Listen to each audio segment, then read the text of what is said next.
Hello, I just want to welcome everybody to the Church Growth webcast here in August. We're talking about forecasting your church attendance and what can it do to change what you're doing this next Sunday.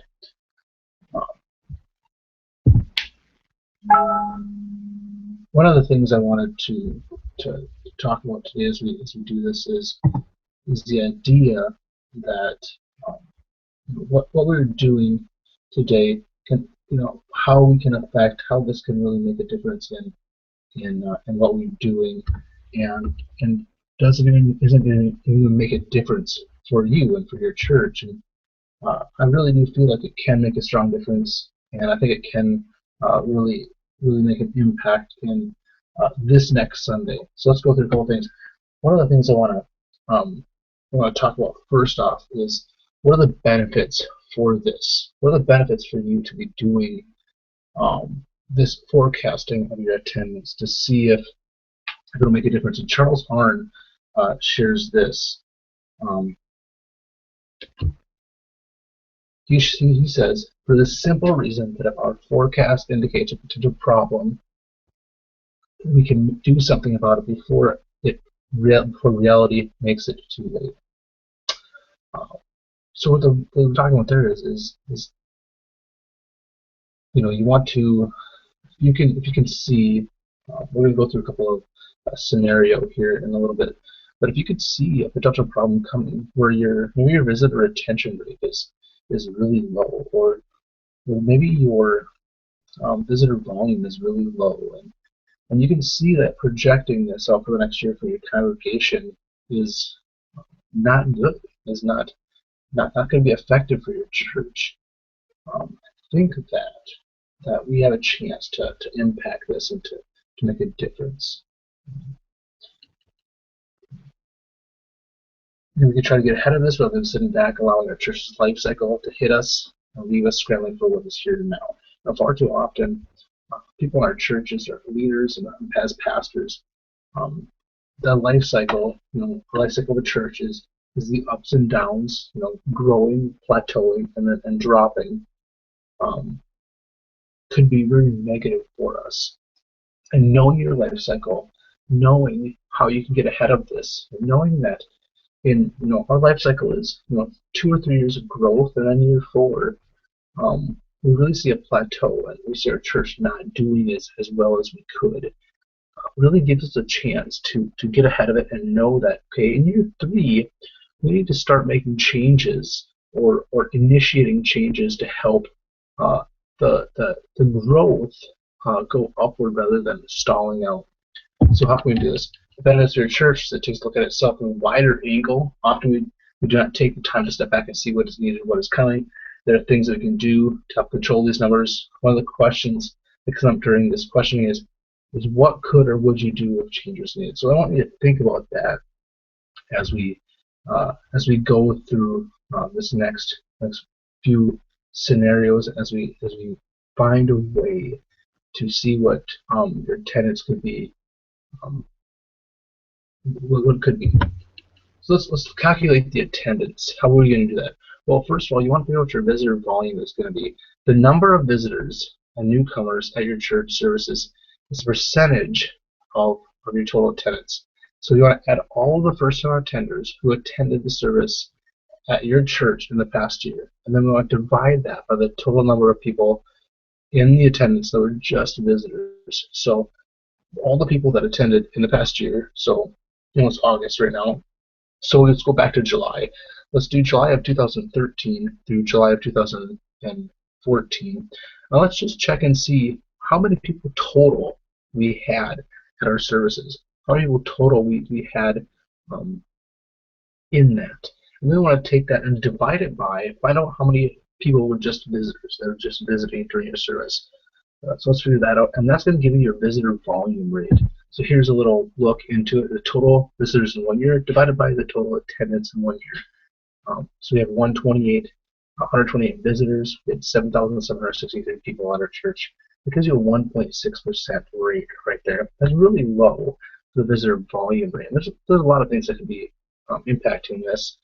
But a growing church needs to be around 4 to 5%. So really, if you're looking at this church here, you need to double, if not a little bit more than that, probably a little bit more than double uh, uh, the visitors from last year to this next year. So you're looking at, for this church here, you need to see a visitor increase for growth purposes uh, to closer to 300 to 400 people, just to see that percentage as a growing congregation.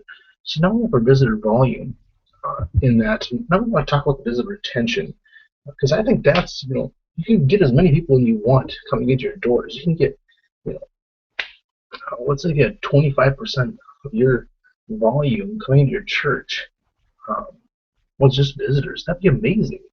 That'd be 5 times, higher than what a growing church would be. But if you don't have a high visitor retention rate, you're going to really struggle to see growth. And there's a lot of things that can factor into that. That we'll get into that in a little bit here. But so we list each person who has visited in the past 6 to 8 months, and now I want you to determine how many of those people are now regular attenders. Divide that number, involved visitors, to your total number of visitors. So here you see that. Sorry about that. We have visitor retention. Involved visitors, people that have been there multiple times, that are involved, that have been coming, you know, multiple Sundays, and divide that by the total number of your visitors. You're going to get your visitor retention rate. So for this scenario, we have 10 visitors that stuck and stayed out of the 128. So it's 7.8%. And as you see here, a growing church is anywhere between 18 and 21%. So again, we're really low on this church, and the church would need to see a dramatic swing here. But I just want you to see, the good thing here is to see what the percentage is, so you can make the changes needed to affect people sticking and staying in your church and making that difference there. Now I need to figure out, so we have the first two, we have the visitor volume rate, then we have the visitor retention rate. And now we want to look at the back door rate of your church. As you see, there's the percentage of your total constituency who leave. Now, every church is going to have backdoor rate, and for multiple reasons. You have a transfer, they'll transfer for a job or whatever. Happens transfer from your church to another church. Death, inactivity. You have people that just stop attending and stop being involved, and they're not a regular attender anymore. They're not somebody that you would count on to see every Sunday, or a multitude of Sundays in a year. I want you to divide this by their present constituency. People who stop attending, divided by your present constituency, it's going to equal your backdoor rate. So here we have, let's just say that right now you have around 160 people in your congregation.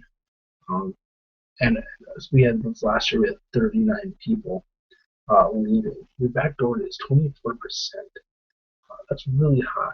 Now, again, if you planted a church, or if you guys have started another plant somewhere else that's not with you, or a lot of death in your churches over the last year, or you got a big split going on in your church, I don't know exactly what will be causing this high rate.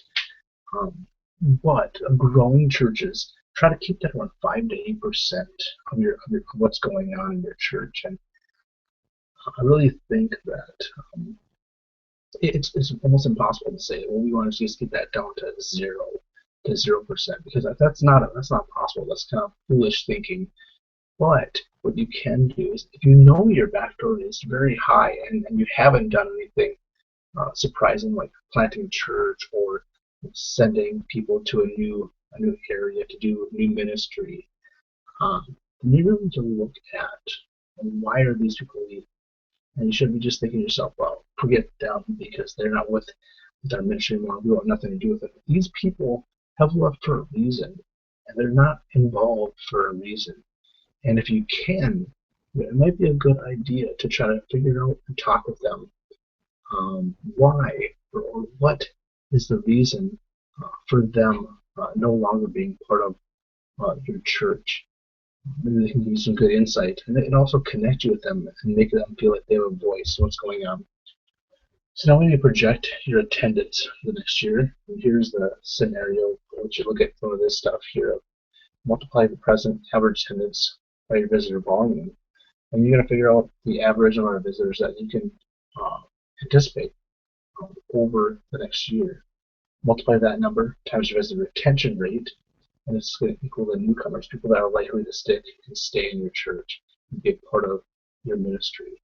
And you want to subtract that, people by the expected that they'll leave, and that's going to be your projected attendance for the year from today. So here's this church here has 160 people times the 1.6 of people back. You see that visitor volume rate. That means we're going to anticipate about 2.56 visitors, or 30 or so people over the next year. You have there's a retention rate there, and there's our attendance. A big drop for the next year at this church, this ministry.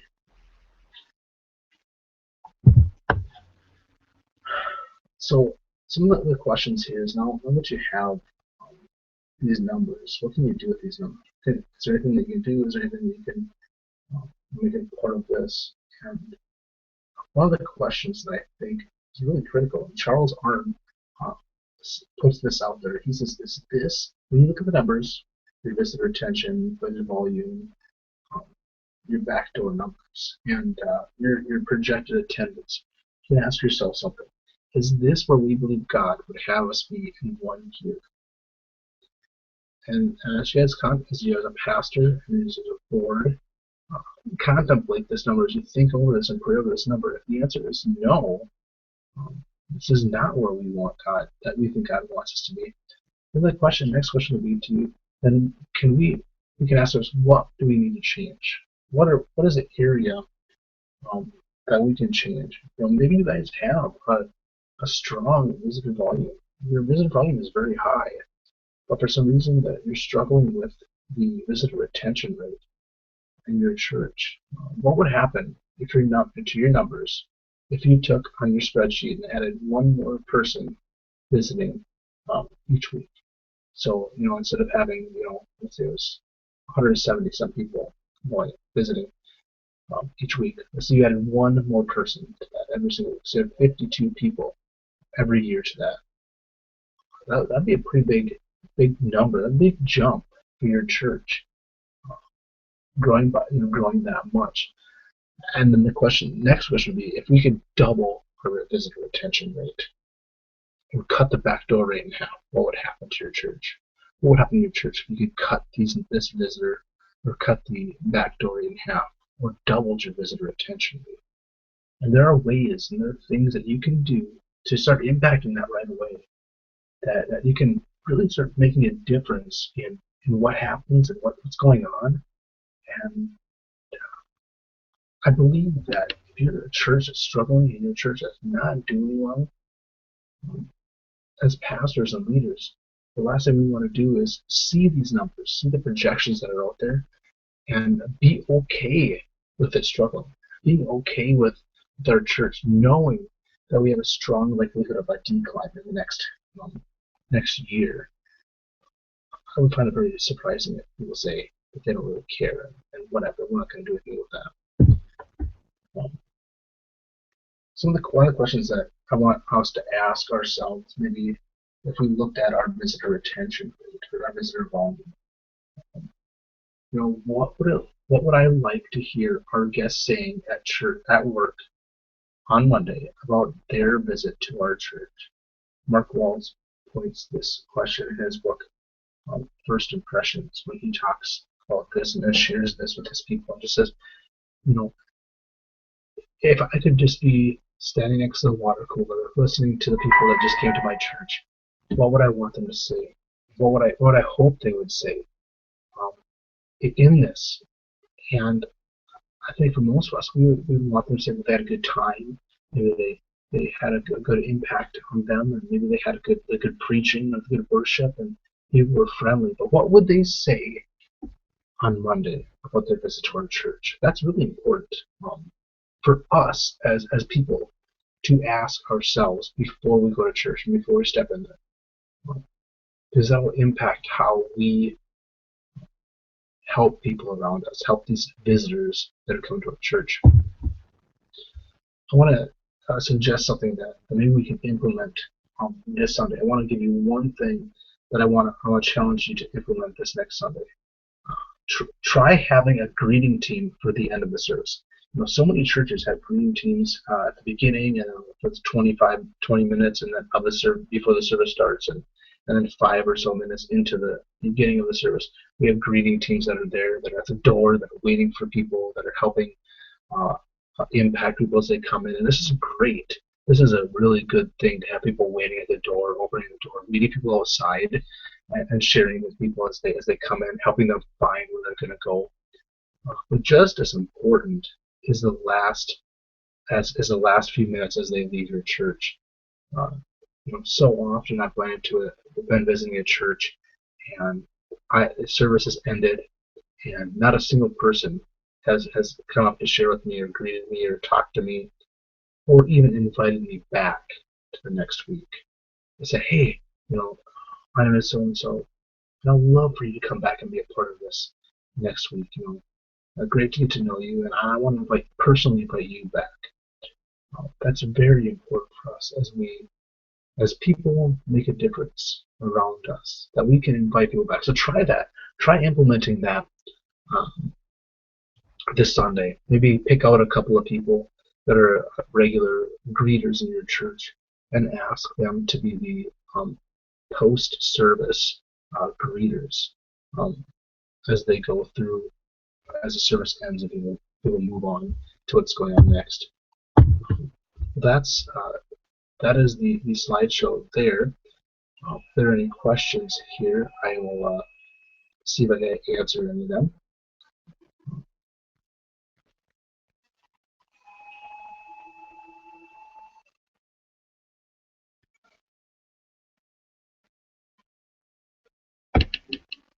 Somebody asked, what do you think?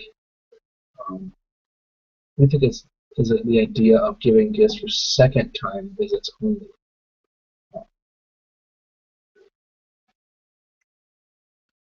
I think that it's important for us to acknowledge these people one-on-one or in the lobby, that they are attending our churches for the first time, not making them stand up publicly, and that can be really awkward as they do that. However, acknowledging them that they came for the first time is extremely important. And then the second time they visit, maybe it's something as simple as, hey, I don't know if you're free this week, but I'd like to take you to coffee or take you to breakfast, or inviting them to maybe have a post-service event that you could take them to. But I think that it's more important that you put the emphasis on that first time, the first visit, trying to get them back a second time, and then really going out of your way and having somebody go out of their way to make them feel important and making them feel valued that second time. Hey, I remember, hey, Jim, how you doing? Or hey, John, how you doing? How are you doing this week? Did you have a good week here? Acknowledging who they are as a person by a name, by recognition, that person then says, wow, they recognize who I am. They remember me. I think that's going to make an impact, maybe more than giving them a major gift.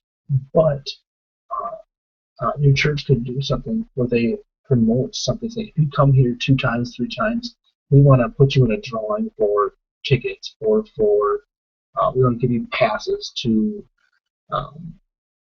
a water park, whatever. You can definitely do something like that that encourages these people to come back a second and third time to be involved in the ministry.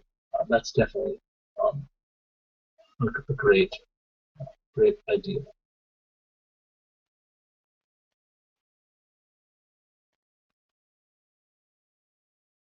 Somebody asked, is there any difference between the after-service greeters should be trained to do?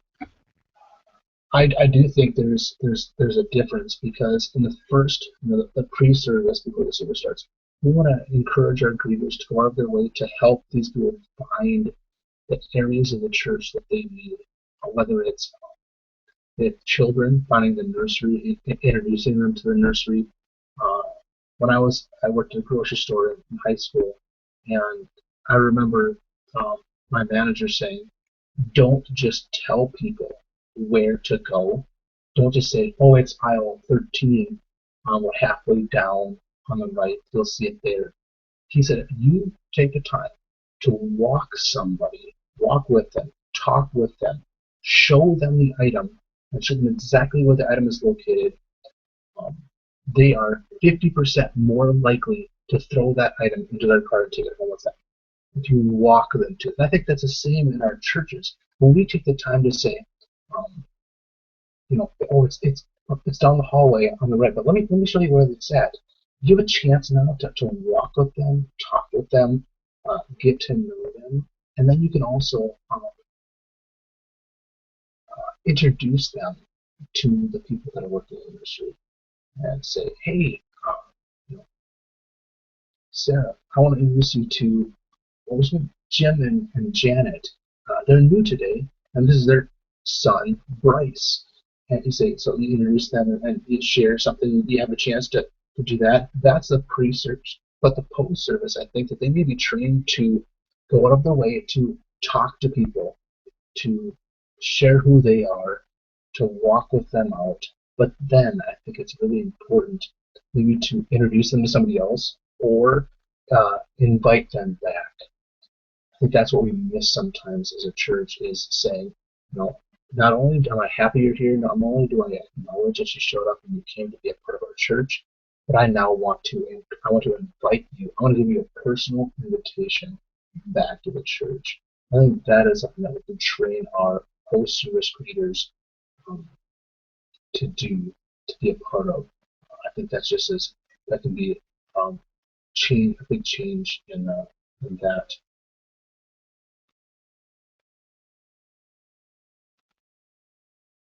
What is the best way to end a service to help people come back? That's another question there.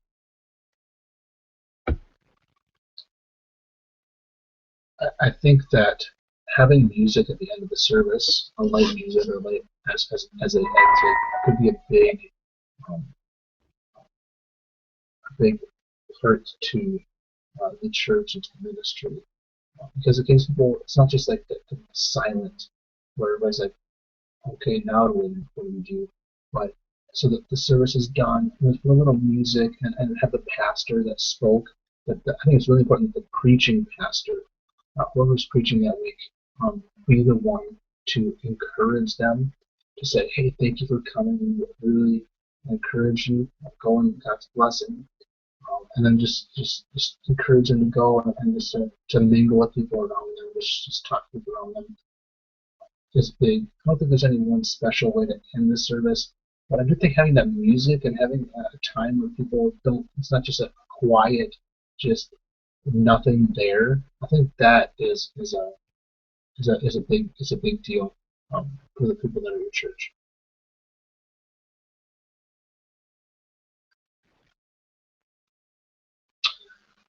That's all of the questions for this week, and that's the service for this week, the webcast. I want to encourage you to check back next time. I believe we're going to talk next time about this newcomer integration, how to involve these first-time guests and get them into your church. We're going to discuss that. So that's going to be a good piggyback off of this, projecting their attendance, and we can really look at how we can take the visitors from just a first-time visitor to retaining them as somebody that's going to stick and stay in our church and increase our attendance. But it's not just about increasing the attendance numbers, but each person that sticks and stays in our church is somebody that's going to have a chance to be impacted by what God is doing in their life. Remember, I want to challenge you this week, this Sunday, to incorporate post-service greeters to see if that can make a difference in people, in their lives, and them coming back and being a part of your church. Just try it and see what happens. Blessings to you, and have a great week.